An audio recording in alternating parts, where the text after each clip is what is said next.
Сайн байцгаана уу? Бүрхүү үлдээ хүмүүсийн подкаст хэлэхэд бэлэн боллоо. Хаази байна. Нэмэн. Тэгээ шинэ оны хамгийн ихний дугаараараа номын тэмдэглэлээр сонсогчтойгоо уулзаж байна. Энэ удаад бид хоёр эдлхэн гарчиг утга санаатай. Тэгээд хоёр өөр зохиолчтой нэмийг сонгож авсан байгаа. Энэ хоёр номын гол утга санаа нь англиний re-entry гэдэг ганцхан үгэн дээр тогтож байгаа. Энэ үгийг утгачлж орчуулбал эргэж ирэх гэдэг бүрэн ойлгомжтой бус утга санаа гарч ирж байгаа. Тэгээ Монголд илгээлтийн байгууллагууд энэхүү нэр томьёог зөөлөн газарталт гэж орчуулсан нь одоо хамгийн тохиромжтой зөв санагдсан. Тэгэхээр подкастаа одоо зөөлөн газарталт гэдэг нэр томьёо орчуулгыг ашиглаад яриад явъя гэж бодож байна. Тэгээ бидний мэдх мишнер буюу монголоор илгээлтийн эзэн гэж итгэгчид хэдийн яар сурсан энэ үгийг утга бол ерөөхдөө бол илгээгдсэн нэгэн гэсэн утгатай үг. Мишнер гэж ямар хүнийг хэлэх вэ гэд олон хүмүүс бол маргадаг. Гэхдээ энэ талаар дараагийн дугаар дээр илүү дэлгэрэнгүй ярилцъя гэж бодож байна. Энэ удаа номон дээр хамтдаа илүү төвлөрцгөө. Тэгэхээр илгээгдсэн нэг маань тий илгээгдсэн юм чинь гэртээ эргэж ирэх нь зүй ёсны хэрэг байна. Тэгээ манай Монголд үг өгдөг ч тий ирсэн гэж юм буцаж орсон бороо харилтгаа гэж. Тэгэхээр илгээгдсэн хүмүүс гэртээ нэг эсвэл хэсэг хугацаанд одоо буцдаг. Тэгээд энэ үед ямар асуудлууд гардаг? Энэ одоо үед хэрхэн зөөлөн газарлалт хийх вэ гэдэг талаар энэ ном бол хурж байгаамаа. Тэгэхээр хэрвээ сонсогчдаа илгээлтийн талаар төдий сайн мэддгүй бол одоо нэг амьдрал ойрхон жишээ аавь л да. Тэгэх юм бол монголчууд сүүлийн үед гэлтгүү маш олноороо гадаад сурч ийн, ажиллаж ийн. Дэлхийн өнцөг боломжт монголчууд амьдарч байгаа. Тэгэхээр гадагшаа явсан хүмүүсээс их орондоо эргэж ирээд эдээшин дасж байгаа хүмүүс маш цөөхөн байна. Яагаад гадагшаа явсан чадварлаг одоо монголчууд чадварлаг боловсрон хүчний алдаад ийна гэхээр болохоор тэгээ энэ номыг уншсан дараа надад ямар сэтгэл төрсөн бэ гэхээр Монгол улс яг муу, ядуу ийм байдлаас гэхээсээ илүү хүн гэдэг амьтан ерөөс нэг байршлаас нөгөөд нэг соёлоос өөр соёлд дасан зохицохын тулд сэтгэл зүй, бие махбодын хувьд тодорхой процессыг даван туулах хэрэгтэй байт юм байна. Тэгээ би доодохтой болохоор гэртээ хэдийн таньдаг мэддэг газараа эргээд ирэх нь амархан гэж боддогч. Тэгээ зарим тохиолдолд танихгүй газар очиж байгаас илүү хэцүү байх боломжтой байдаг гэж номнэр хэлсэн байна. Гадаад яваад эргэж ирсэн хүмүүс энэ процессыг даван туулж чадахгүй учраас тухайн газар тэр жигтэй үлдэхийг илүүд үздэг. Тэгээ мэдээж их орондоо эргэж ирэхэд алган дээр тавьсан юм шиг олон асуудал байгаа ч гэсэн харагдахгүй байгаа цаана асуудлууд байгаа. Тэрийг энэ номон дээр бол илүү гээд дурдсан байгаа юм. Тэгэхээр хоёлоо сонсогчдоо яагаад энэ номыг сонгож авсан талаараа бас хуваалцъя. Тэгээ би болохоор 2017 оны 2 сард одоогоос 3 жилийн өмнө тэгээ Монголоос гараад Тайванд нэг семестр суралцаад тэндээсээ одоо 17 оны 100-аас одоо 19 оны 100 хүртэл яг 2 жилийн хугацаанд Америкт ажиллаж тэнд бас илгээлтийн чиглэлээр суралцаж богино илгээлтээр бас нилээдгүй бас үндэстнүүдэд хурж очиод үйлчлээд ингээ явж байгаад ирсэн байгаа. Тэгээ миний хувьд эдлхэн нэг жилийн хугацаанд Америкт илгээлтийн чиглэлээр сурсан байгаа. Тэгээд дундуур нас хэд хэдэн газруудаар илгээлт хийж явж байгаад ирсэн. Тэгээ өнгөрсөн 8 сарын сүүлээр Монголдо ирээд одоо яг Монголд амьдрахаар сууршаад байж байна. Тэгээд бид хоёр айл нь Христийн нөхөрлөсөн хүмүүс илгээлтийн чиглэлээр суралцахаар бас ус үндэстнүүдэд үйлчлэхээр илгээгдсэн юм хүмүүс байна. Тэгээд намайг бид хоёрыг эргэж ирсний дараахан манай сүмийн туяа гэдэг ихч надад одоо ингээд илгээлтийн талбарт байж байгаа төхөөрөндөө ирсэн хүнд хэрэгтэй ийм ном байна гэх надад Питер Жордын зөөлөн газарлалт гэдэг нэртэй номыг өгсөн байгаа. Тэгээд яг тухайн үед маш завгүй байсан болохоор саяхан ерөөхдөө уншсан. Тэгээд амар хэрэгтэй яг хэрэгтэй цаг үедээ өгсөн ном байсан. Тэгээд миний болохоор Нил Пойл гэдэг хүний энэ номыг өөрөөс нь гараас сурлаад авч ирсэн тий. Тэгээд бас Америкаас нааш хэрэгтэй ном хэрэгтэй гэж авчирсан байсан. Тэгээ бид тэр хоёлоо ийм ном байгаа. Дээрээс нь хоёлоо энэ re-entry буюу одоо гэртээ их орондоо эргэж ирэхин процессыг биеэрээ сэтгэл санаагаа туулж байгаа учраас энэ хоёр өөр номыг ингээ уншаад хамтдаа подкастаараа ярилцаа явъя гэж шийдсэн байгаа. Эхээс өмнө уг нь мэдчихсэн ч гэсэндээ сангалтай сайн бэлдэг юм шиг санагдсан тий. Уг нь. Гэхдээ одоо яг юуны талаар уншиж мэдснээр ярина. Тэгэхээр та хэрэг илгээлтийн эзэн бол эсвэл илгээгдсэн хин нэг гэр бүл найз нөхөд ойрын хүн бол эсвэл илгээлтэд бас зүрх сэтгэлтэй нэгэн бол чихээ наагаад ойрхон суугаарай гэж хэлмээр байна. Мөн зөвхөн илгээлтэлтгүй гадны аль нэг улсаас энэ подкастыг сонсож байгаа монгол хүн байвал Тэ. Эх орондоо эргээд очиод юун дээр анхааруул зохих вэ? Надад бас ямар асуудал тулгарх вэ гэдгийг та бас магадгүй энэ мишнерүүдийн төвхийг уншаад бидний ингээд хэлж байгааг сонсоод бас тэ ойлгож авч болох зүйлс маш олон байгаа хаа гэж бодож байна. За тэгэхээр ямарсан хангалттай нуурчлаа. Одоо хоёлоо ном руугаа орцгоё тэхүү. За тий. За тэгэхээр номоо маань эхлээд номынхаа талаар хуваалцах байгаа. За миний уншсан ном болохоор Питер Джордан гэдэг хүний бичсэн Re-entry гэдэг ном байгаа. Тэгээ энэ яг хөвхлээд зохиолч хадлаар ярих юм бол Питер Джордан гэдэг хүн болохоор Wyoming зөвлөлтөд хийсэн хүн байгаа. Wyoming гэдэг илгээлтийн байгууллага одоо Hawaii дахь Konaгийн Wyoming бүлжилдэг байсан гэсэн үг. Тэгээд олон жилийн турш үйлчилсэн. Тэгээд яг нэг үүсгэн одоо University Nations гэдэг улс үндэсний их сургуулийг үүсгэн байгуулсан. Lauren Cunningham-ийн одоо туслахаар 9 жил ажиллаж исэн хүн байгаа. Тэгээд хувийн туслах нь байсан юм шүү дээ. Тийм, хувийн туслах нь байсан. Тэгээд хэд хэдэн номыг бас бичсэн байгаа. Re-entry тэгээд Last Thing I Would Ever Do гэсэн нэртэй ном байна. Тэгээд бас сүүлд нь нэг тийм сар бүрийн гаргадаг одоо сэтгүүл гэх юм уу? Тэгээд тийм одоо сэтгүүл тогтмол гаргадаг болсон. Тэр нь болохоор In Touch гэсэн нэртэй. Илгээлтийн эцдүүд бас тийм нэг Wyoming 1-2 дугаар шатны сургуулиудыг төгссөн. Тэгтээ бас ямар нэгэн холбоо харилцаагаа алдчих гад байх тохиолдолд хүмүүс энэ сонин сэтгүүлээр дамжуулж сэргээх магадлал боломжтой. Тэгээд энэ нь болохоор тийм маш олон орны хэл дээр хэвлэгдсэн тийм боломжтой. Уншихад зүгээр тийм юм бэлээ. Тэр талаараа сайхан бичсэн. Тэгээд энэ зохиолч маань өөрөө болохоор сайхан бас өөд болчихсон. Тэгээд 4 хүүхдийн аав бас тэгээд эхнэрийнхээ 3 дүү өсгсөн юм уу. Тэгээд 9 ач зээтэй. Тэгээд нэг бүр 30-тай гэх юм уу те. Тийм маш олон хүмүүсийн одоо өөрийн гэлтэхгүй өөрөө л бусдад хүртэл аав нь болж явсан тийм хүн байгаа. Сүнсний хувьд. Тэгээд тийм энэ ном маань болохоор нийтдээ 8 бүлгээс бүрдсэн. Тэгээ айгүй уншихад дэвтэйхэн хэвлэгдсэн. Тэгээд зөвхөн англи дээр нь байгааг олж авч чадсан л да. Тэгээд жижигхэн ном учраас айгүй уншихад авцаархан бас маш ойлгомжтой. Тэгээд ерөөхдөө бол ингээд илгээлтэд зүрх сэтгэлтэй хүн болгон зориулсан гэж би харсан.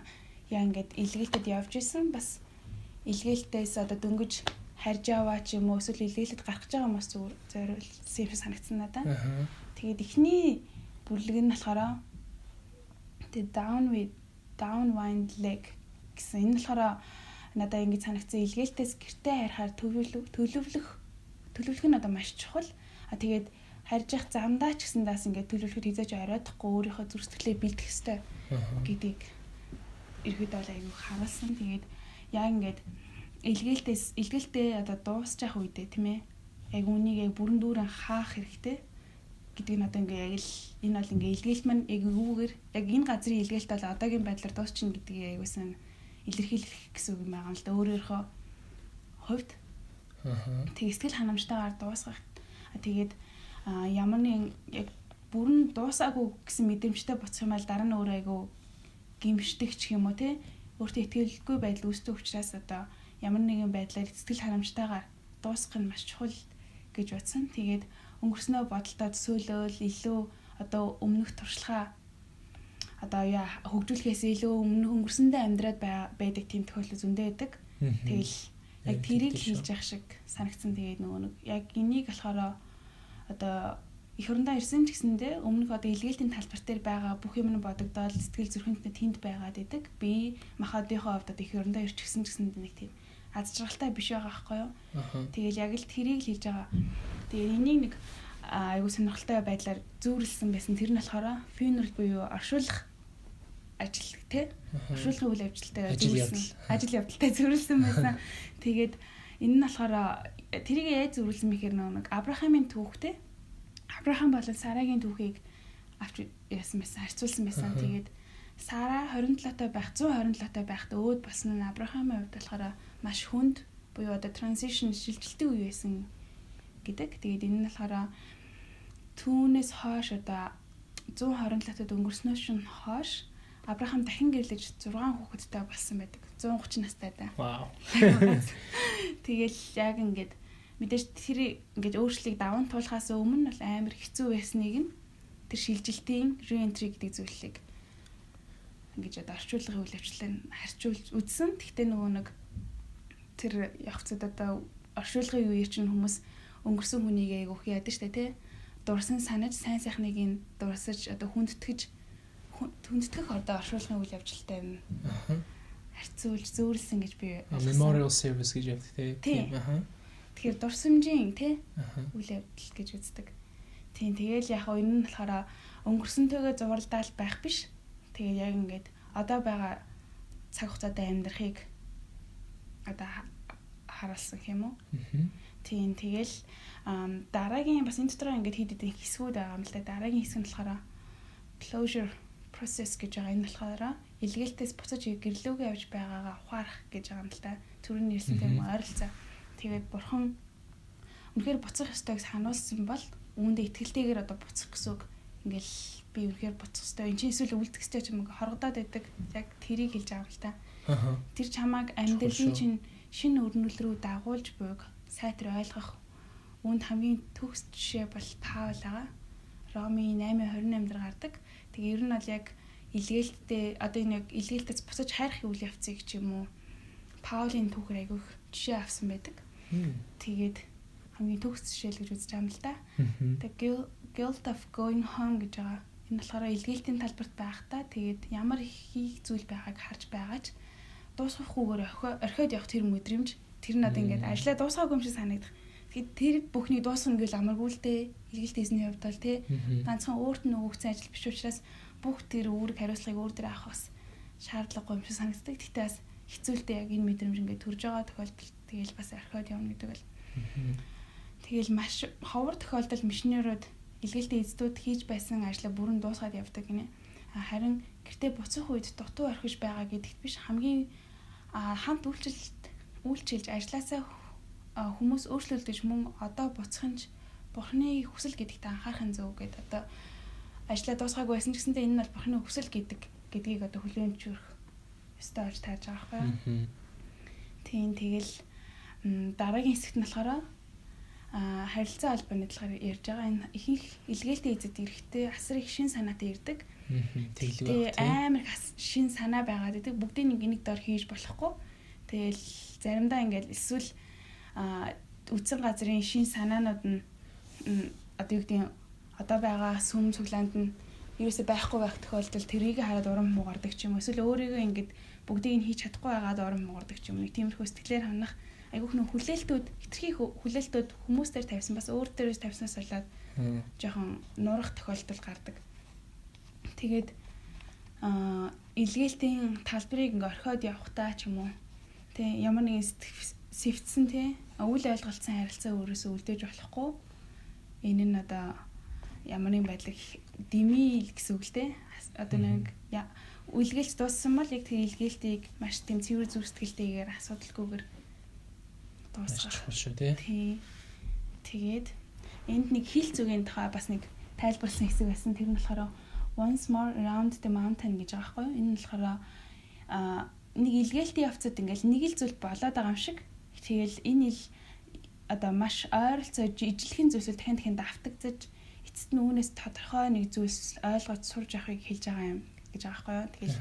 Тэгэл мэдээж тэрийг анзаарахгүй өнгөрөөд байвал хэцүү. Яг ижил зүйл давтагдуулаад байна гэдэг чинь нэг анзаарах сэжүр үүсгэж байгаа хэл та. Тэгэл энэ зүйлд одоо өөрт нь асуудал байгаа бол одоо бурхнаас цэвэр зүрсгэлээр бурхны өмнө ирж засаж залруулах зүйлээ харуулж өгөхийг гуйх ёстойг одоо хэлж байгаа. Тийм хэл зүг байгаа. Тэгээд get debriefed гэж байгаа байхгүй юу? Нэг юм сэдв байсан. Одоо хэсэг байсан. Тэгээд debrief гэдгийг одоо илгээлттэй үед манай багийнхан байнга хийдэг байсан тий. Тэгээд юу яагаад энэ нь болохоор ингээд яг хийсэн үйлчлүүдээ ингээд багаараа суугаад ярилцах тий. Тэндээс яг ямар үр дүнөх яг дүгнэж ярилцах цаг гэж ярьдаг тий. Надаас нэг хөвгчлээ тэгэхээр би анх хамгийн анх удаа илгээлтээр явахдаа Америк багтаа яваад гэсэн чинь debrief гэдгийг тэгсэн чинь би тэр үедээ deep breath буюу одоо гүнзгий амьсгаа авах гэж ойлгоод Одоо юу гэдэг өөрөө тэр үгийг мэдэхгүй болохоор дараа амарна гэж бодсон тий. Амраад амьсгаа аваад хоорондоо ярилцгаа. Тэр утгыг ойлгож болно л гэж байгаа. Гэхдээ ерөөхдөө дебриф болохоор тайлагнах, дүгнэх өөр утгатай байсан байлээ. Тийм утгатай байл. Сонсоход ижлэх юм шиг гэхдээ бас бичгээдсэн гэж жоохон өөр юм байлээ тий. Тийм тэгээд яг энэ нь бас амар чухал цагууд байсан гэж боддоо шүү дээ. Одоо ингээ харах юм бол одоо хийжсэн үйлчлүүдээ ингээд тухайн үед ингэж дүгнээгүй байсан бол ядраал дараагийн үйлчлэл рүүгээ шууд ороо явдаг болохоор яг өмнө нь яг юу хийчихв гэдгийг ухаарж бодож амжихгүй шууд дараагийнхаа үсрэх гэдэг болохоор энийг ингэж хийх нь амар чухал. Тэгээд яг тэнд ингээ ярилцчихсан зүйлүүд үлдчихсэн ч юм уу тий. Тэгээ нөгөө нэг хувьдаа ингээ тэмдэглэл хийх цагаас аюу гарах чухал юм шиг бэлээ. Би ингээд эхэндээ ганц хоёр хийжсэн бол штэ дунд руугаа орхицсан байхгүй юу. Одоо тэрэнд амар харамсдаг. Үнэхээр би ингээд өргөлөөлөд тэмдэглээ хийгээ явжсэн бол өдөөд ингээ харах юм бол би тийм хийжсэн. Тэгэхэд би ингэж бодож ирсэн ч гэдэг юм айгүй ингээд деталь зүйлсүүдийг авч үлдэх боломжтой байсан. Даан ч ингээд жоохон залхуурсан, хойр ганцсан. Тэгээд дараагийн удаа л ерөөсөө тэхгүй гэж бодож байгаа. Эсвэл ингээд заавал тийм цаг гаргах ёстой ч юм уу те багаар явж байгаа л тохиолдолд тэр амар чухал санагдсан. Тийм тэгээд ер нь ингээд debrief гэдэг зүйлийг хийж явах явцад одоо хамгийн ихний одоо үедээ ч юм уу Филиппо намын 4-ийн 8 дахь ишлэлийг барьж аваад одоо тунгаан бясалгахад тохиромжтой. Филиппо 4-ийн 8-аас 9 те. Тий. Тэг энийг яг тогтондоо ингээд та нар уншаад ягаарай. Яг ингээд барьж аваад тунгааж үзэж байгаарай гэж хэлмээр байна. Тэгээ бас ингээд debrief-ийг хийж хавцтай ингээд 3 4 алхмаар хийвэлэх зүгээр. Тэгээд би яг зүгээр санаа олох хөднөөс энэ дээрс альт дурдъя. Тэгээ нэгдүгээр алхам болохоор илгээлтэд байхдаа юунд хамгийн их талархсан гэдэг зүйлсийг ингээд бичиж авах. Тэгээ яг ингээд тэр үйлчлэг хийхдээ ч юм уу. Тэгээд хоёр талаараа үүгээр дамжуулан эзнээс юу хүлээж авсан гэдгийг тэмдэглэж авах нас аягүй чухал. Ингээд хүн чинь аягүй мартан бахаа учраас ингээд аягүй чухал зүйлсүүдийг мартчихдаг. Үнэхээр тэрийг бичих хэвээр зүйлсүүдийг бол доор нь бичиж явах хэвээр санагдсан.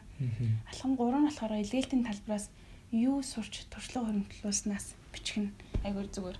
Яагаад ийм зүйлийг сурч авав те.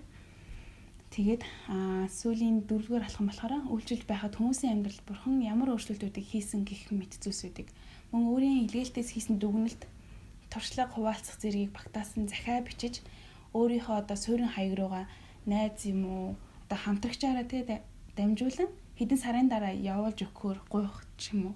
Энэ айгүй гоё сонирхолтой санагдсан. Тийм ээ тий. Тэр захиагаа эзэн нэгэн цагт хүлээж авах үед өөртөө өгч байгаа тийм маш том урамшуулал бас гайхалтай дурсамжтай тэмдэглэл болж үлдэх юм санагдсан надад. Тийм тэгээд энэ зүйлийг бас амар хэрэгжүүлж үзмээр санагдсан. Тэгээд амар ингэ сэтгэл хөдлөлтөө үе байдаг шүү дээ. Ингээл яриад өнгөрдөг боловч бичээд аваад үлдсэн бол дараа нь айгүй гоё тий. Тэгээд нэг үг үүд шүү дээ. Нөгөө хэвдэг үлээ. Харандаанаас богино харандаа урт оюунаас үлээ богино харандаа илүү дээр гэж тийм тэмдэглэж авч үлдэхгүй бидний оюун ухаанч бүх зүйлийг санах бас боломжтой тий. Тийм. Одоо бодохоор амар харамсалтай ингээд амар гоё байсан ч гэсэндээ бичиж авсан юмнууд айгүй хоор болохоор жоохон харамсалтай. Гэтэ яг ер нь бол ингээд мэдээд авчиж байгаа одоо тэгээд дараагийн үед хэрэгжүүлнэ гэсэн үг. Тийм тэгэл дараагийн одоо 2 дахь бүлэг маань болохоор чеклист гэж гарч ирж байгаа. Яг юу юун дээр өөрчлөлтүүд илүү тулгарч гардаг вэ гэсэн талаар гардаг. Тэгээ хамгийн ихний юу нь болохоор physical change гэж байгаа. Бие махбодын үед хүмүүс яаж өөрчлөгддөг вэ гэртийн талбарт байхдаа тэгээд зарим хүмүүс таргалдаг, турдаг гэх зэрэгээр тэгэл аюу өөрчлөлт гардаг. Би одоо хугацаагаар явж байгаа тохиолдолд хүмүүс хөвгшүүлж явагдана. Тэгээд хүмүүс одоо гэртээ илгээлтэд явж байгаад гэртээ ирэхэд хүмүүс аюу өөр хүлээж авдгийг энд харуулсан байгаа хгүй. Тэгээд энэ болохоор би зүгээр энд нэг жишээ байсан. Тэрийг нь яри аюу богинохон жишээ. Нэгтгэгт 2 жилийн турш үйлчилж исэн нэг мишнер эмэгтэй байгаа. Тэгээд тэр эмэгтэй ингээ Америк руугаа одоо 2 жилийн дараа очиход гэрийнх нь амар өөрөөр хүлээж авсан гээ нийтгэхгүй амар өөр харагдсан амар жоохон махлаг хүн байсан юм байна л да. Тэгээд яг нь энэтхийн халуун оронд хахад хүмүүс ер нь турдаг. Тэгээд дээрэс нь идж байгаа зүйл нь дандаа будаа. Тэгээд нөгөө нэг Америкчууд чиг айгүйх десерт их иддэггүй. Чихэрлэг зүйлс нь баг тий. Тэгээ нөгөө нэг десерт идэх юу нь багассан хэмжээнд багасчихсан учраас ингээд турчсан. Айгүй тураад очсон. Гэсэн чинь хүмүүс нь гэрийнх нь найз нөхд нь сумынх нь гэл ерөөсөө 90 тэрэн бүх хүмүүс нь амар тийм сонир хүлээж авсан гинэ. Өөрт нь нөгөө турцсан амар таалагдаад очиод гэртээ байгаа хувцас өмсч үтсэн чинь бүгдээрээ амар томдчихсан байсан.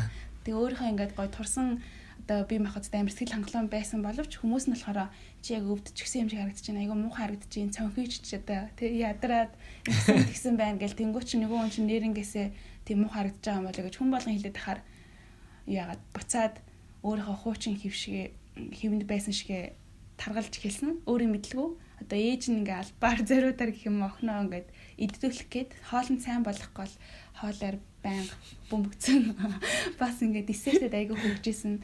Тэгээд нэг л мэтгээд ингээ яг буцаад хэвэндээ орсон байгаагаа хараад юу вэ би ингээд өөрийнхөө өмнөх байсандаа илүү хастгэл хангалуун байсан штэ гэж бодоод тэгээд дараа нь амар сэтгэлээр ундаг ахгүй юу.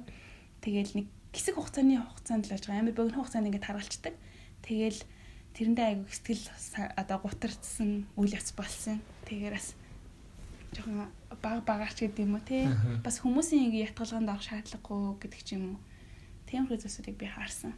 Тэгээд дараагийн бас ингээд айгүй өөрчлөгдсөн байдаг зүйлс нь болохоор сошиал буюу нийгэм байгаа нийгэм дээр ингээд удаан хугацааны хувьд ингээд байхгүй байж байгаа гэсэн тохиолдолд амар олон өөрчлөлтүүд болсон байдаг. Жишээ нь тэгэл хүмүүсийн яриач гэдэг ч юм уу тэгээд үздэг кино, нэвтрүүлэг гэдэг зүйлсүүд ч юм уу те. Амар олон өөрчлөгдчихсэн ингээд хүмүүстэй ингээд уулзахтаа ярьж байгаа зүйлсийн заримдаа ойлгохгүй байх чинь тэгээд одоо яг хаач хөлөө гэл эргэн тойрноо сайн мэдхгүй болчихсон байдаг ч юм уу. Гэх мэтчлэн маш олон өөрчлөлтүүд гарцсан байдаг. Тэрийг ерөөд нь гээд орцсон байсан. Тийм зарим мишнерүүд чинь 15 жил 10 жил ингээл явж байгаа л ирэхээр чинь гудамж талбайгаас бүх юм өөрчлөгдөж шүү дээ. Шал өөр газар гэж байгаа юм шиг л. Өмнө нь ингээд удаан хугацаанд амьдардаг байсан ч гэсэндээ ингээд амар өөрчлөгдсөн байхыг харахаараа итгэж чадахгүй те. Тэгээд тэр байдлаа жоохон одоо гутраад өөртөө итгэлгүй болдог юм шиг байгаа нэ. Тий. Тэгэл дасгаж хугацаа шаарддаг юм дээ шүү дээ. Тийм бит хоёр хүртэл заримдаа хаана хоолндороо мэдхгүй тохиол гарсан л та. Тэгтээ одоо гай бэ гэдэг. Тийм тэгээд дараагийн болохоор сэтгэл зүй гэж emotionally хувьд болохоор хүмүүс айгүй мэдэрдэг, хүнд байдалд ордог. Тэгээд одоо миний хувьд бол энийг амар их мэдэрсэн. Яаж мэдэрсэн бэ гэхээр ингээд одоо уг нь ингээ хорондоо ирсэн хаасаагүй одоо найз төхөд байна. Тэгээд гэрийнхэн байна, сүмийнхэн байна гэдэг ер нь хүрээлүүд байгаа боловч яг ч нэг л тийм бас нэг дунд нь байхгүй юм шиг нэг тийм хаана газар харьяалалгүй гэж мэдэрсэн те. Миний хувьд л гэхдээ яг энэ ном дээр бас яг л энийг уншиж хаад яг би энийг мэдэрсэндээ гэж би бодсон зүйл байхгүй. Тэгээд энэ мэдрэмж төрж байгаагийн шалтгаан нь болохоор илгээлтийн талбарт байхдаа гэрийнхэн бас энд байгаа найз нөхөдтэйгөө бүр тийм байн холбоотой байдаггүй байсан болохоор тэр байсан байх гэж би бодсон. Тэгээд тэдгээр хүмүүс ч гэсэндээ чамааг өөрчлөгдсөн одоо намайг ч юм уу те манай найз нөхөд өөрчлөгдсөн гэж харж байгаад би бас тэднийг өөрчлөгдсөн юм шиг харж байгаа. Тэгээ яг үүндээ болохоор аль аль нь л өөрсдийнхөө замаар ингээд амьдрал явж байгаа. Тэгээ баг багаар өөрчлөгдсөн нь үнэн. Гэхдээ энэ нь болохоор ингээд зөвхөн нэг тийм сэтгэл зүйн хувьд л байгаа юм л да. Тэгэл хэсэг хугацаа ялцчихгүй шаарддаг зүйл. Тэгээд энэ бүхэнд ийм зүйл болно гэдгийг аль аль мэдээд жоохон юу дэх ч юм уу те бэлдэх ч юм уу өөрийгөө тэг юм систем шиг санагдсан надаа. Тэгээд дараагийн зүйл болохоор улс төр байна. Тэгээд эх орондоо байхгүй байх хугацаанд улс төрийн байдал ямар байгаа л гэж ойрхон санаа тавьж сонирхоогүй учраас улс төр хэр их өөрчлөгдсөнийг мдэггүй байдаг. Тэгээд эргээд ирэхэд улсын хурлын сайд, хотын дарга, элчин сайд гэх мэдчих өөр ер нь бол зөндөө олон өөрчлөлтүүд бий басан байдаг албан тушаалуудын хувьд. Тэгээд бид хоёрын хувьд бас тэгээд надад бас би өөрөө нэг улс төр санагдахгүй болохоор тэр юм ингээд хотын дарга марга солигдсон байхыг мдэггүй. Ээж энэ хин бэ гэ би саяхны зурт үзэж байгаа л ээжээс энэ хин бэ гэсэн чи хотын дарга чинь шүү дээ мэддэг юм уу хаашаа ингээд тэгэхээр нь би нэрээ тий гарч явахгүй бол энэ ном дээрээс гарсан улс төрийн талаар гэхдээ бас нөгөө өнцг нь болохоор нөгөө өөр улсад очиод тэр улс төрийнхэн яаж ажиллаж байгаа тэгээд тэр одоо шинэ ажиллаж байгаа одоо хэлбэр аргыг ч юм хараад өөрийнхөө их орондоо харьцуулаад манайх муу байна ч юм уу юм харьцуулах юмнууд ингээ бүх процесс дээрээс хамаарч байгаа юм байна. Тийм тэгэл зөндөө л өөрчлөлт гарсан л байдаг л да. Тэгэл тэр болгоныг бэлтгэлтэй хагаарай л гэдэг сануулж байгаа. Тэгээд бас spiritual талбар дээр буюу оюун санаас сүнсний хувьд болохоор бас хүмүүс их өөрчлөгдсөн байдаг эргэж ирж байгаа хүмүүс. Тэгээд илгээлтийн хугацаанд байхдаа ялангуяа нэг илгээлтийн байгууллагатай хамтарч ажиллаж үйлчилж исэн хүмүүсийн хувьд л ингээ одоо олон урсгал чиглэлүүдтэй одоо итгэгч нар тийм ээ нэгдэр үйлчилж идэг. Тэгж яхах хавцад зарим талаараа ингээд хүлээмжшүүрэх шаардлагууд гардаг. Эсвэл ингээд хамт байгаа дасчихсан болохоор ч гэдэг ч юм уу зарим зүйлүүд нь өөрөөсөө буруу санагддаггүй ч юм уу ингээд өөрийн мэдгүй хүлээмжшүүрчихсэн тий. Тэг ингээд эргэж ирээд хүмүүстэй одоо юу гэдэг чинь өөр урсгал чиглэлүүдийн санаанд яриан дундуур ингээд ороо явахад тиймч буруу санагдаагүй тохиол тэрийг илэрхийлэх нь нөгөө хүмүүстэй амар эвгүй санагддаг ч юм уу тий. Амар өөр урсгалын болоод ирчихсэн юм шиг санагдах.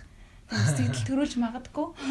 Гэхдээ энэ яхаа зөвөр нөгөө нэг хитрхи олон одоо ус үндэсний хүмүүстэй харьцаар ч гэх юм ингээд нээлттэй байдалтай байсан учраас тэр нэг өөрчлөлт болчихсон байдаг. Тэгээ бас надаа бас энэ талбар яг ялангуяа итгэгчний үед мишний үеийн үед аягүй чухал санагдсан. Яа тэгэхээр ингээл чи ингээл өөр олон пастор олон юм ингээд сонсож байгаа нэг эренгуут зарим тохиолдолд тэгээ минь ном дээрс жишээ нэг пасторын зааж байгаа сургаалтаа санал нийлэхгүй ч юм уу. Тийм. Эсвэл тэгэл юу гэдэг манаас юм ямар бага залбирт ямар сүнслэг биш юм бэ ч юм уу ингээд харьцуулах ч юм уу тий. Тэгэл одоо чи нэгт ингэдэг гэж яах вэ? Одоо энэ усан баптизмын чинь уг нь хойш нь биш урагш нь ингэж одоо хөвтүүлж хийдэг юм жижигхэн юм ингээд харьцуулаад байдаг тийм зүйлсүүд ингээд харьцуулаад бодоол. Үүнээсээ болоод энэ сүм надад тохирохгүй байна. Би өөр сүм хайх хэрэгтэй юм байна ч юм уу. Яг энээсээ болоод бидний яриадсан нөгөө сүм илгээлтийн байгууллагын хооронд ханцаагаарж байгаа байхгүй. Тийм. Тэгээ энэ яг зөвл өөр л байдаг л байлтчгүй те тэр болгоно ингээд яг л энийн зөв гэж хүлээж авах айгүй хэцүү те. Тэгэхээр бас ингээд заримдаа нээлттэйхэн зөв ч юм шиг санагддаг. Тийм. Тэгээ бас нөгөө нэг талаараа аюу тийм нөгөө judgmental буюу юмыг шүүж харах хэсгүй юм шиг байна. Тэгээ эргэж ирсэн тохиолдолд юмыг илүү хүлээцтэй байхын хооронд ингээд шүүм болгоны шүү гэл энэ буруу энэ тийм зөв ийм байх ёстой гэж биш илүү аажуу тайван хүлээцтэй хандах нэг чухал юм шиг. Харин тийм. Яг үнэ. Тэгэхгүй болохоор жоохон шүүч гэдэг хандлага гарч гадаг юм шиг байна. Эсвэл нэг юмнуудыг өөртөө тааруулах гад. Тийм. За энэний хувьд бол юм байна. Дараагийнх болохоор эдийн засаг гэж байгаа. Эдийн засгийн талбарт бол маш олон сорилтууд ирдэг. Одоо ингээд дөнгөж гаднаас ирээд эх оронд ирж байгаа хүмүүсийн хувьд бол хүмүүс янз янзын байдлаар хүлээ авал одоо хүлээлтүүд үүссэн байдаг бусад хүмүүст. Тэгээ бас яадаг чи одоо нэг харьцуулах шаардлагууд гардаг. Үйлчилж байгаа ирсэн хүмүүсийн хувьд болохоор ингээл бүх юм дахиад эхэлж байгаа байхгүй юу эх орондоо тий.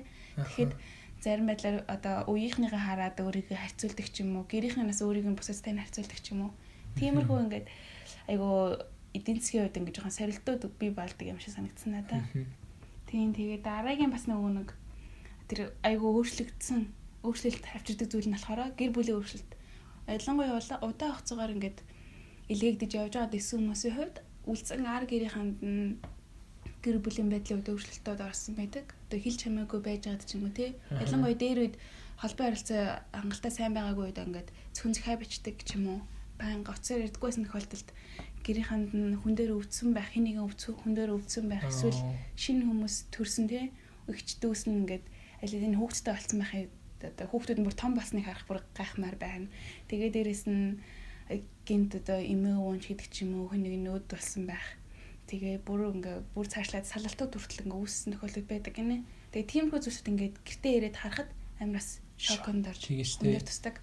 Тэгээд надаас тийм итгэлийн гэр бүл талаас нь ингээл аваад үзэхээрээс нэг ясандаа ингээл эргээ ирсэн чинь те шинэ пастортай болсон, пасторын солигдсон. Тэгээл сүмд байдаг бүх найзууд нь ингээл нүүгээ явцсан ч юм уу те. Танихгүй хүмүүсэндээ олчихсан. Тийм. Тэгсэн чинь амар инээдтэй төгөөсөн чинь уг нэгээс хүмүүсээ ингээл илгээгдээл ингээл явж байгаа 10 жил болоод ирсэн чинь нөгөө ухтагчийн магийнхны хүн та манаас хүнд ирж байгаа шинэ хүн үү гэдэг юм нөгөө шинэ хүнд өгдөг юм карт өгсөн гэж байгаа байхгүй. Нэг хүн гэх мэтлийн зүйл ингээд шок болж тэр хүн айгүй хүндтэй хүн нэгсээр ингээд байх болов гэсэн мүлээлттэй ч юм уу те байдал эсэргээрээ хин зөвтөж байгаагүй таних шинэ хүн шиг хинч танихгүй. Тэр жоохон хэцүү те. Тэр ийм өөрчлөлтүүдэд бидний ингээд сэтгэл зүйн хувьд айгүй бэлэн байх шаардлагатай ийм зүйлс ингээд хүлээж идэг те. Харин тийм. Тэгэл бас дараагийн одоо өөрчлөлт гэж байгаа зүйл болохоор эрхийн стресс гэх зүйл байгаа. Тэгээд энэ нь болохоор юу хэлж байна гэхээр илгээлтийн талбарт үйлчилж явах хавцтай одоо буцаад эх орондоо ирэхээ өмнө үйлчлээ өөр хүнийг хүлээлгэж өгөхдөө одоо сэтгэл зүгээ бэлдэж байгаа байхгүй юу? Дараагийн хүн заавал үлдэх хэрэгтэй. Тэгээд заримдаа хүмүүс ч бас ингээ яг миний үйлчлэл гэдэг өөрийн юм шиг өөрийн ингээд яатсан тохиолдол тий. Ингээд зуураад бариад авсан тохиолдолд айгүй хэцүү хүмүүст тавьж явуулдаг. Тийм тавьж явуулдаг. Минийх л гэсэн сэтгэхгүй тий. Тэгээд ийм зүйл болохоор үнэхээр яг тэр нээлттэй зүрх сэтгэлтэйгээр хүмүүсийг бэлдэх тий. Тэрэндээ айгүй уриалгах юм байх. Тэгээд дараагийнх нь болохоор гэртээ харахаас өмнө өмчлүүлэх гинэ. Хүмүүс чинь одоо бас гэртээ хараад л өмчлүүлнэ гэж яадаг штэ тий. Тэгэхээр бас зарим талаараа илгээлтийн талбарт байхдаа харахаас өмнө нэрүүл болоод очих нь хэрвээ ямар нэгэн зүйл нөвдөж байгаа бол тэр нь айгүй чухал гэж ирсэн байлээ. Би болохоор эсэгээр нь боддог байсан байхгүй юу. Тэгээд одоо илгээлтэд үйлчилж яваад ирсэн тохиолдолд заавал гэртээ ингээд өвдөж ядарсан биш харин айгүй тийм өөр тий очих хэрэгтэй юм байлээ. Тэгээд магадгүй ямар нэг халдварт өвчсөн автсан тохиолдолд тэмцээний хэмжүүлэхийг одоо санал болгож байгаа байхгүй юу.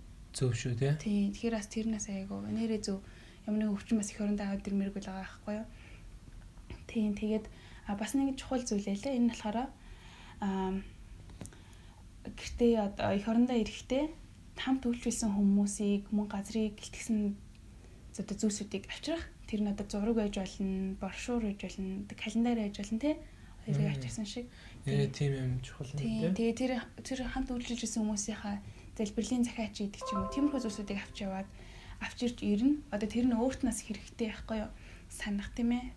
Сануулж залбирж явах бас ингээд ирээ сүмийнхэндээ хаваалцж явахдаа тэр хүмүүсийн талаар сэндээ хаваалцаад сүмийнхэндээ тэр хүмүүсийн төлөө залбирж явах боломжтой учраас ингээд тэр хүмүүстэй нэгсэнд бол гүүр болж өгж байгаа байхгүй сүмийнхэндээ.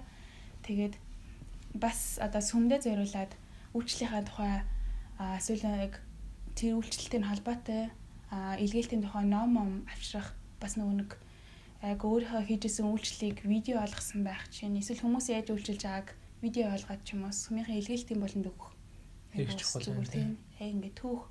Тэгээ бос хүмүүсийг яг ийм хүзүүлсээр сэтэлжүүлж идэг. Тэгээд тэмдэглэл хөтлөх гэдэг бас дахиад бичсэн байна. Энэ бол одоо бүлэг болгонд гарч ирж байгаа. Тэгээ тэмдэглэл хөтлөх ялангуяа илгээлтийн талбарт байх та. Энийг одоо үнэхээр боломжтой бол бусдад дамжуулаад уншуулах гэж байгаа хгүй. Тэгээд гэртээ очихын өмнөхөн гэр бүлийн дотны найз нөхөд сүмийнхэндээ хэлж мэдэгдэх одоо би очиж байгаа шүү. Яагаад очиж байгаа вэ гэдгийг айгүй нээлттэйгээр тодорхой хүмүүстэй тэднэрээс ямар хүлээлттэй байгаагаа бас тэр хүмүүс чамаас ямар хүлээлттэй байгааг наар мэдчихвэл айгүй сэтгэл зүй бэлэн байх байхгүй юу.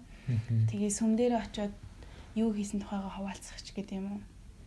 Тэгээд final approach гэдэг энэ нь болохоор одоо яг жинхэнэ reality буюу одоо нэг жинхэнэ re-entry гэдэг зүйлд тавтаа морилж байгаа байхгүй юу. Тэгээд яг энэ нь болохоор бас айгүй өөр төцөөлж ирснээс ч өөр их боломжтой хүмүүс чиний ирсэнд одоо нэг яах тэр тийм таалрахгүй баярлахгүй байгаа юм санагдах ч юм уу. Хийсэн үйлчлэлийн талаар сонирхож байсахгүй өнгө харагдаж байгаа зүйлс чинь одоо сэтгэл хэлэх өө чи ийм болчих өөрчлөгдөж гэдэг ч юм уу. Иймэрхүү зүйл бол их л болно л та. Тэгтээ бас бэлэн байх. Заримдаа амар өндөр хөдлөлтөд очдаг. Тэгээд одоо илгээлтэд явсныгаа одоо сүм дээрээ чинь өөрийгөө айгу ер нь бас хувийн хувьд л та бас амар би одоо онцгой учраас явж байгаа юм биш. Үнэхээр илгээлтэд бурхан дуудсан учраас явж байгаа. Тэгээд тэнд ингээд бурханы хайраар үйлчлэх гэж явсан болохоос ш бусдаас онцгой болохоор явсан гэж бардамнах зүйл биш гэдгийг санаасан байх. Чухал юм байна тий. Надаа саяны нөгөө хүмүүс ирэхээр чи нөгөө чиний хүлээж байгаа шиг ингээл талархахгүй ч юм уу, өрсөн чинь баярлахгүй ч юм уу. Надаа тэрийг явахаас өмнө бихин хийснийг ерөөсөө санав нэг хүн өрснөө. Би чиний төлөө залбирчсэн чинь ингээд тэг хүмүүс чамайг ирсэн тийм их ингээ баярлахгүй талархахгүй байж магадгүй. Тэгээ бас юм push back байж магадгүй шүү гэж эзэн сануулж байна. Энэ зүйл дээр анхаараа надад нэг хүн Америкээс нааш ирэхээс өмнө тэгжсэн. Тэгээд одоо одож яхад ингээд тэр зүйлүүд ч гэсэн ингээд миний сэтгэл намаа ингээд өндөр хүлээлт тавихаас тэ очингууд бүгдээрээ баярлаа. Ингээд хүлээж аваад амар тийм өндөр хүлээлт тавихаас ингээд нэг өсөндөө ингээд намайг айгу сэргийлсэн юм байна шүү дээ. Харж байна. Айгу чухал юм. Чухал юм байсан мэн тэ. Тэр амар зөв санагцсан. Тэгээд яг илгээлтээс ирээд бас бусдыгаа шүүхгүй байх гэж байгаа юм болон өөрчлөгдөд ингээ ерөглөө харах өнцөгч өөрчлөгч учраас айгүй л хүн чинь ингээд байглаасаа л нэг шүүч гэдэг хангалттай учраас тийм шаардлагагүй шүү гэж. Илгээлтэр яваад тэгэхээр бүр ийм нөгөө харах өнцөг зүгээс нь өөрчлөгдчихтэй. Том болчтой. Голчгоо шүүх гэдэг талтай. Харьцуулах зүйлс нь олж ширчдэг тий. Тэгээ тэр байгаас ялч зөв зүйл биш л тий. Тэгээд нэг culture shock гэж байгаа байхгүй юу? Ингээ соёлын шок их орондоо ирээд бас аюух тийм их болдог. Яг түрүүний хэлсэнчлэн Америкчуудад их тохиолдлоо гэж байгаа штэ. Тэгтээ ер нь монголчуудад тохиолж байгаа л да. Ингээд одоо энэ номон дээр гарсан нэг түүх болохоор айгүй энгийн түүх байгаа байхгүй юу? Олон жил юу яажгаад Бразилд хүүхдээ асрамжийн газар үйлчилсэн гэр бүл байгаа байхгүй юу? Тэгээд их орондоо Крисмсийн баяраа тэмдэглэх гээд ирсэн чинь зүгээр л одоо хайрах замдаа нэг зүгээр нэг энгийн дэлгүүр байсан байхгүй юу? Тийшээ орсон чинь ингээд хаасаагүй Крисмсийн лаг чимэглээд ингээл ерөөсөө чимэглэл саамаа янз янзын ингээл бүр нүд хоорцдмал гэдэг шиг нүд баясгасан янз янзын байсан байхгүй юу. Тэгэл тэрийг хараад бүр нэг хэсэг аим шоконд орж зогсоол хоёлаа. Тэгэл эхнэр нь ингээд нэг хөгшин ямар хөгшин биш л дээ нэг залуу хүн одоо өнөртөө усыг $50 ингээл нэг айхтар тоож харахгүйгээр одоо сонирхож ингээл удаан шалгаж харахгүйгээр шууд ингээл аваад гарч яхийг хараад бүр амар шоконд ороод тэгээд тэрнийг харангуутаа ингээд гараад уйлсан гэж байгаа байхгүй юу. Тэгээд нөхөр ингээ харагдаад тэгээд надаас ингээ бодсон чинь амар өвмөө санаж байгаа байхгүй юу. Тэгээд амар хэцүү нөхцөлд ингээ хүмүүс $50 ингээ хүүхдүүдээ хааллах гээд амар их мөнгө байхгүй юу. Тэгсэн чинь энэ хүмүүс ингээд зүгээр нэг Крисмсийн тоглоом $50 авч ирсэн нэг нь харсан чинь би өөрөө харсан юм санагдлаа гэхгүй юу. Тийм тэгэл энэ нас амар хэцүү санагдсан. Үйлхнэ. Тийм миний ярьсан намдаж яг ийм зүйлс гарсан юмуд байсан. Тэгээ нөгөө дөнгөж бас гэр бүлийнхэнтэйгээ бас барьцаалт гэсэн баха. Гэр бүлийнхэнтэйгээ барьцаалт байж байгаа л ирээл гэр бүлээрээ тэр оройн хоолнд орсон гэж. Тэгсэн чинь хоолнууд нь бүгдээрээ $20 байсан гэнэ миний юм дээр. Тэгсэн чинь тэр хүн бүр ингэ итгэж чадахгүй. Яаж хүн тэ $20 ганцхан өрөө хоол идэж болно гэж бүр итгэж чадахгүй. Яагаад тэгэхээр тэр $20 нь одоо юу гэдгийг тэдний бараг сарынхан залгуулдаг хүнснийхэн мөнгө байхад нэг өрөө хоол идэж нэхэр төсөөлж чадахгүй. Тэгээд миний дээрээс хамгийн хямдхан заяа big potato гэдэг чинь нэг юм том төмстэй бол. Тийм том төмсийг нөгөө юм ингээд шархшуганд хийсэн. Тийм юм $3 авсан гэж аахгүй. Тэгээд идчихэд гэртээ хараад ганцаараа уйлсан гэж байгаа юм. $20 гэсэн шүү дээ. Үгүй тийм $20-өөс нэгтээ өөрөө тэрийг нь авч чадахгүй болохоор $3 тийм төмсөл авч идсэн байна. Яг та нөөдлийг авч тэгэхээр бүр ингээд голоор нь зураадсан шээ. Өөрөө мөнгөнд төлөхгүй ч гэсэн. Тэгээл найзуудтайгаа уулзсан чинь найзууд нь өстой манаас шинэ абоо хэрэгтэй байна ингээд ярьсан чинь найзууд нь шинэ абоогоо ярих нь зөв л. Гэхдээ нэг талаараа нөгөө бидний харах өнцөг нөгөө сэтгэл санаа нөгөө өнгөрсөндөө байгаад байгаа байхгүй. Тэнгууд тэгвэл юу вэ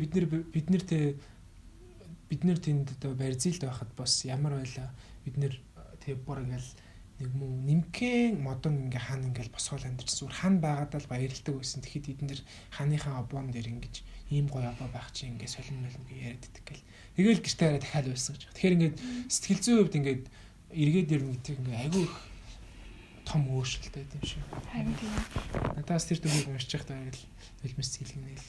Харин би бас энийг уншиж байхдаа манай найз одоо хамт үйлчилж ирсэн найз ахгүй Америк найз Хана гэдэг хүн байгаа. Тэгээд яг илгээлтээс гэртээ хараад одоо нэг Техаст байдаг.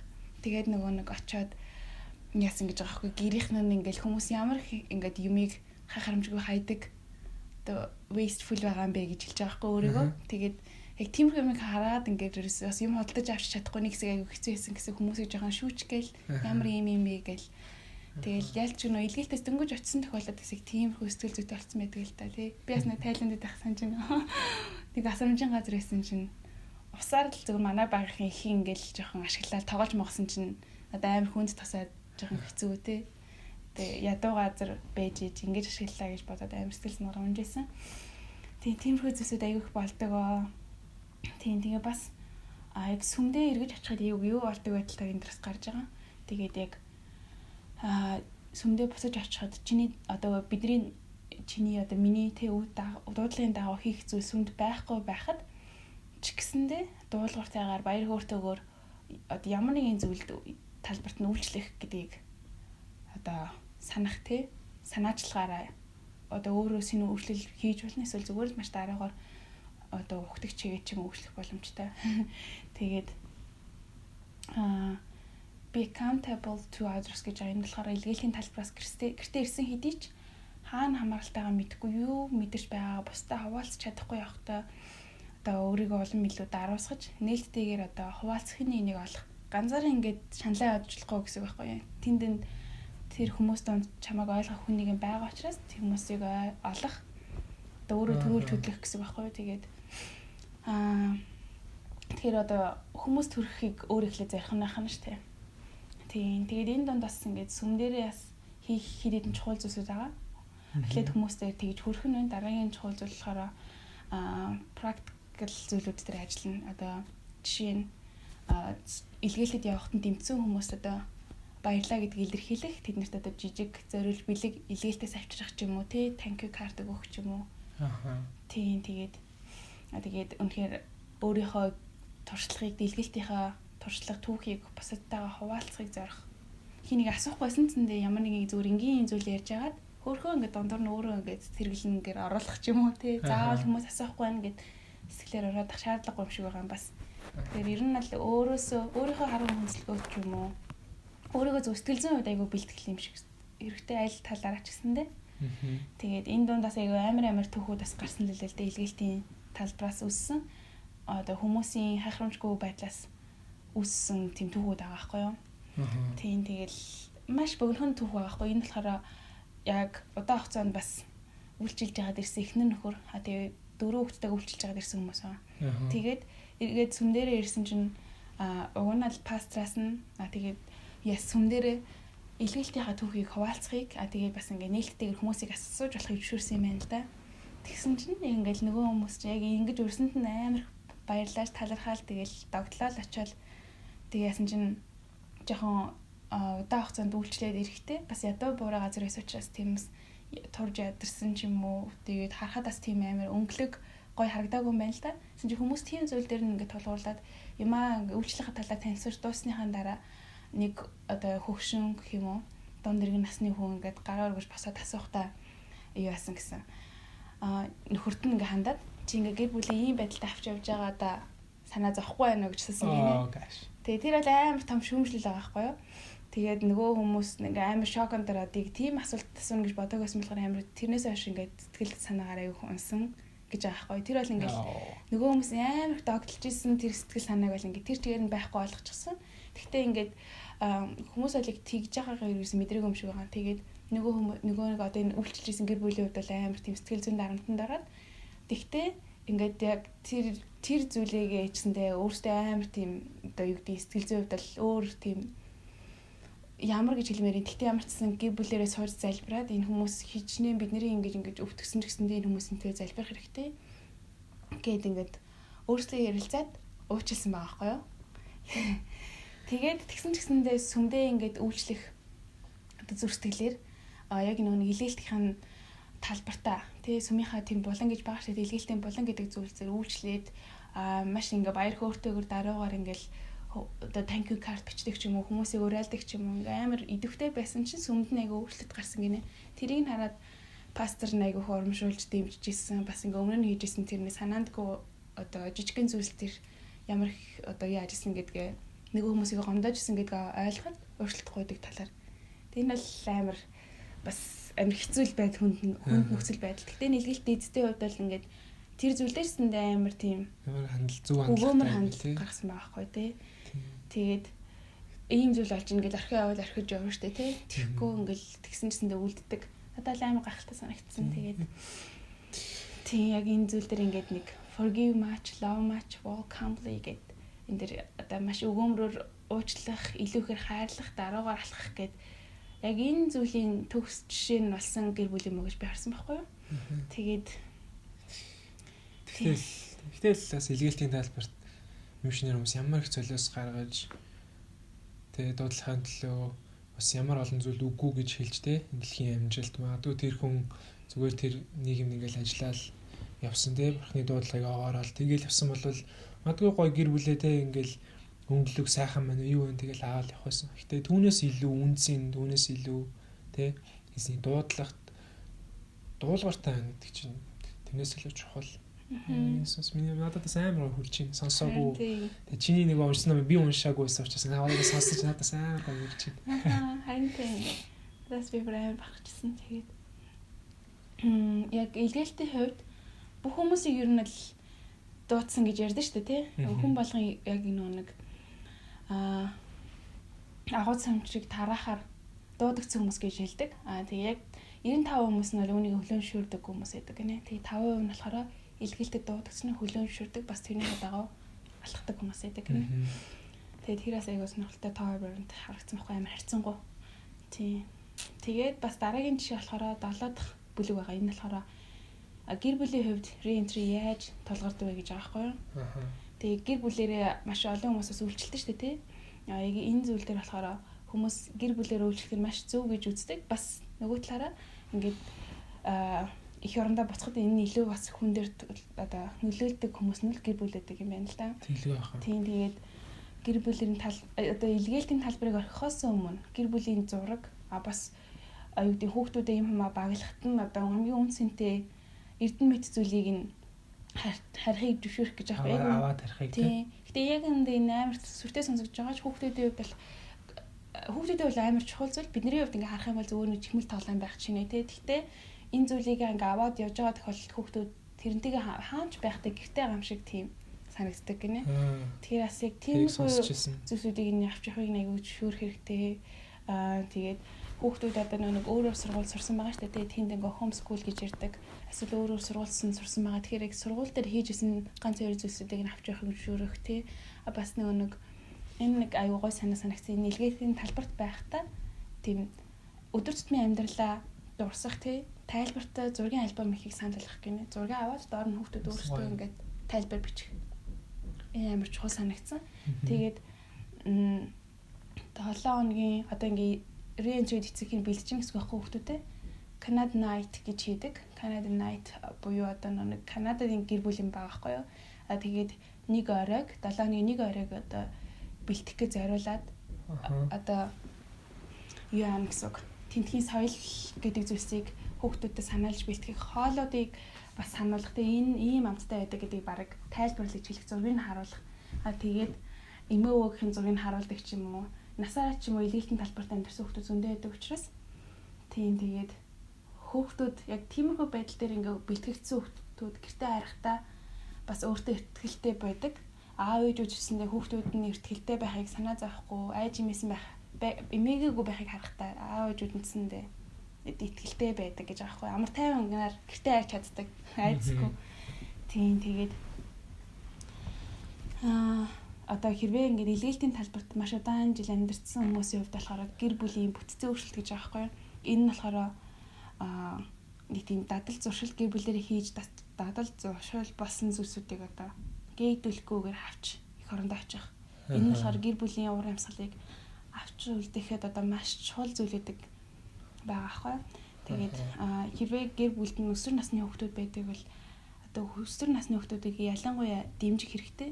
Жохон үлдчих гээд идэг бас ингээл айгу одоо илгээлтэд гэлтгүй өсвөр насны айгу эмзэг мэдрэмтгий байдаг учраас илгээлтэд байгаа хүүхдүүд бол бүр илүү эмзэг байх боломжтой учраас илүү ихээр анхаарахыг хичээгээр айлуулах дэмжихийг хичээгээрэй гэдгийг бүр тусгай хэсэг болгоо тайлбарласан байлаа.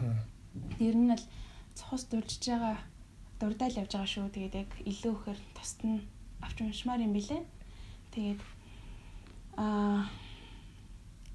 дараагийн 8 дахь бүлэг нь болохоор яг ингээд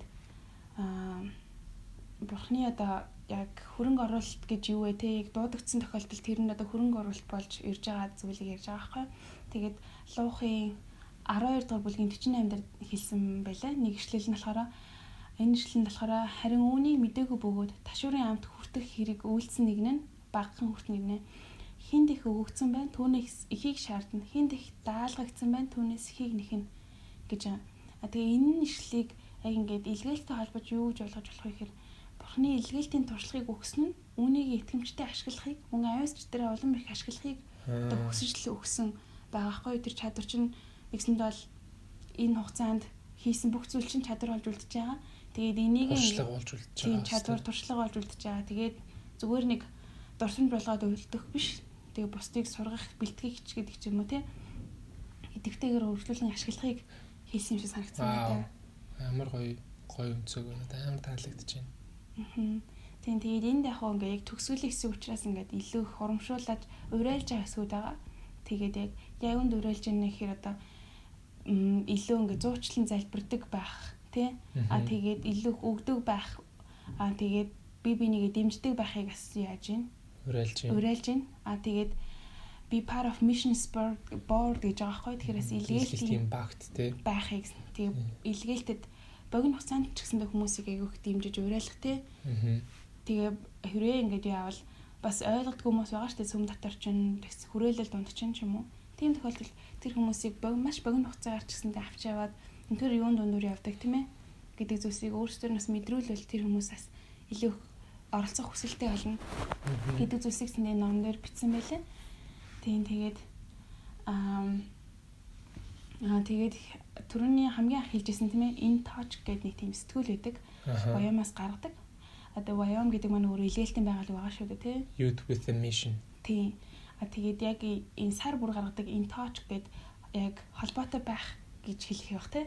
Яг энэ сэтгүүлийг аваад бус үйлчлүүд мөн бусад ижил үйлчлүүд хийж байгаа хүмүүстэй холбоотой харилцаатай байж залбирлаараа нэгдэх нь айгуу чухал. Ганцаараа ингээд тустай яваад байгаа нэг гэж.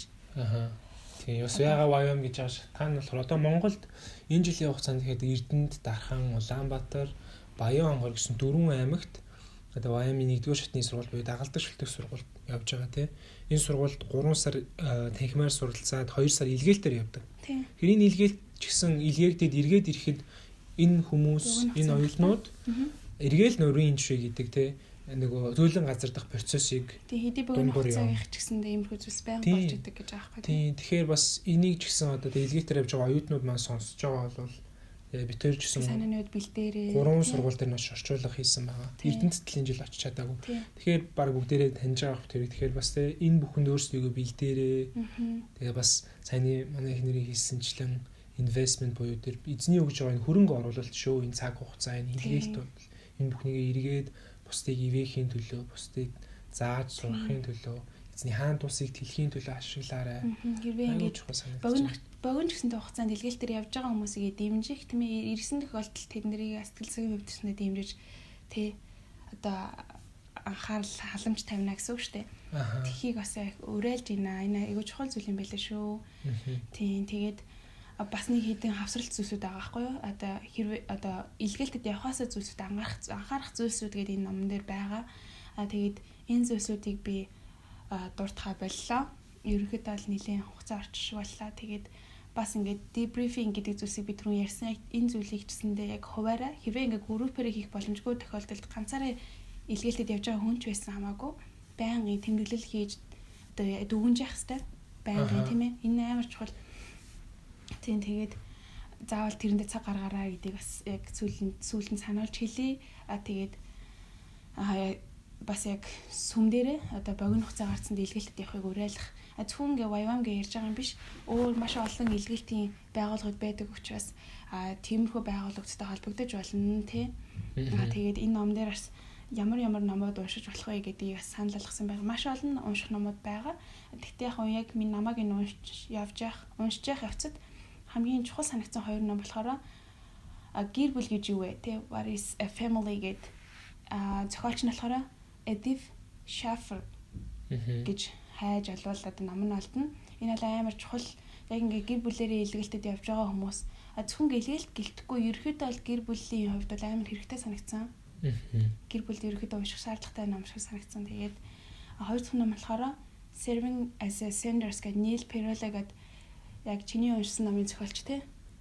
Тэгээд энэ 2 номыг бол бас унших шаардлагатай юм шиг санагдсан. Дараагийн унших номуудад оруулна гэж бодож байгаа.